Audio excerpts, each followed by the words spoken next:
Derek, good to see you. We have such an important topic today. Top tricks used to scam older adults and how to spot them.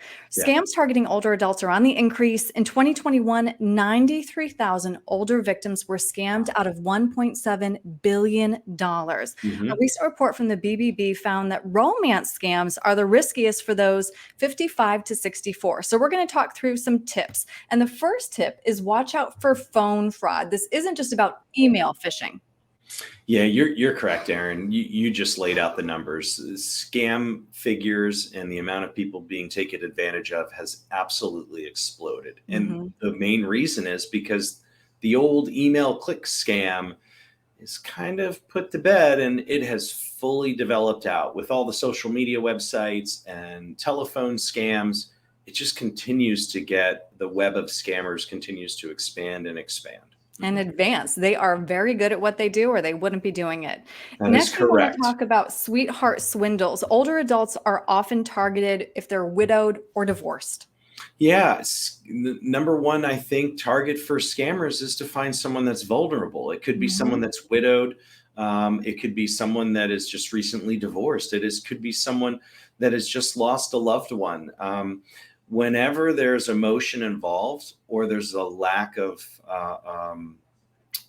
connection, Mhm. that's a moment for a scammer to try and take advantage of. And yeah, the sweetheart swindles is certainly something that has gotten worse, where people are lonely. The world can be a lonely place sometimes, and scammers try to take advantage of that situation through emotions and then switch to finance. So definitely a big one out there. Mhm. Right.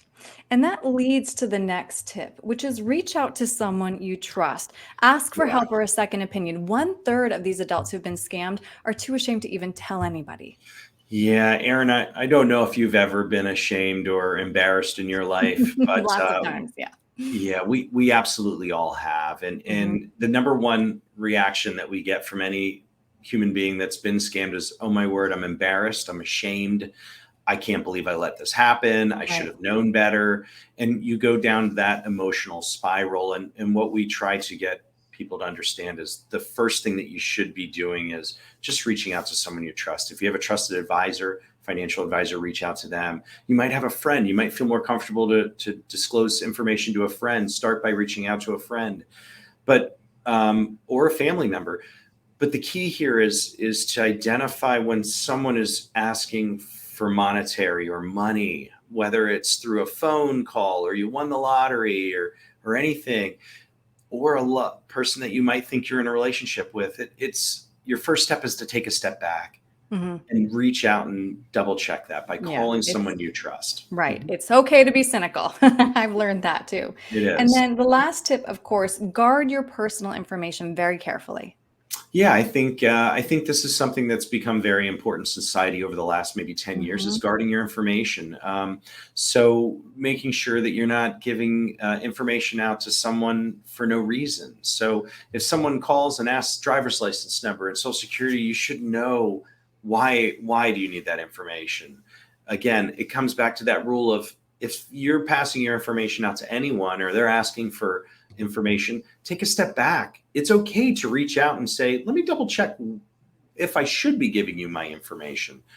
So I think just kind of slowing down the process and reaching out to someone, Aaron, one of the biggest things that we see of how someone gives out information and doesn't even realize that they've done it or is scammed is because an emotional reaction is created. And the scammers have gotten very good, whether it's you won the lottery or, oh my word, your son is in prison. It creates an emotional reaction, which moves you from your mindset of being logical and clear thinking to emotional and reactive. Right.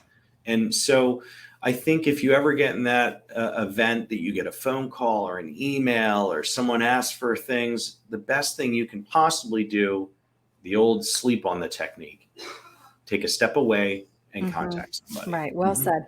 And Derek, I was asking you if there are any resources that you recommend, and Mhm. you mentioned this website, consumer.ftc.gov.